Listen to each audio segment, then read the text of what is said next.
তুমি বলেছিলে রাতে তোমার ঘুম হয় না। আমি বুঝেছিলাম তুমি সময় চাইছো। তুমি বলেছিলে আকাশে কি মেঘ করেছে দেখো। আমি বুঝেছিলাম তোমার মন খারাপ। তুমি বলেছিলে চুলে জট বেঁধেছে। আমি বুঝেছিলাম তুমি স্পর্শ চাইছো। তুমি বলেছিলে আজ বিকেলে তুমি বারান্দায় থাকবে।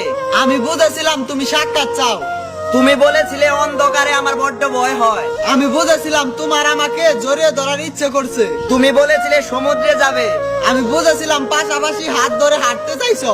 তুমি বলেছিলে নীল পিয় রং। আমি বুঝেছিলাম তোমার কষ্ট হচ্ছে। তুমি বলেছিলে ঠোঁট ফেটে গেছে। আমি বুঝেছিলাম চুমু খেতে চাইছো।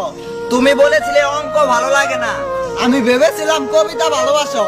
তুমি বলেছিলে আজ তাড়াতাড়ি বাড়ি ফিরবে। আমি ভেবেছিলাম তোমার একা লাগছে ভীষণ। তুমি বলেছিলে হুটহাট দেখা করা, অসময়ে ফোন করা, আর এসব ভালো লাগছে না তোমাকে। আমি বুঝেছিলাম বিচ্ছেদ চাইছো।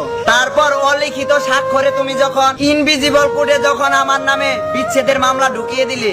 আমি বুঝেছিলাম তুমি মুক্তি চাও। এরপর সব বুঝে যখন আমি দার্শনিক। সব মিটিয়ে তুমি যখন অন্যের ঘরে শুপিস, একদিন আমাদের দেখা হলো তখন। তুমি জিজ্ঞাসা করেছিলে কেমন আছো। আমি বুঝতে পেরেছিলাম তুমি ভালো নেই।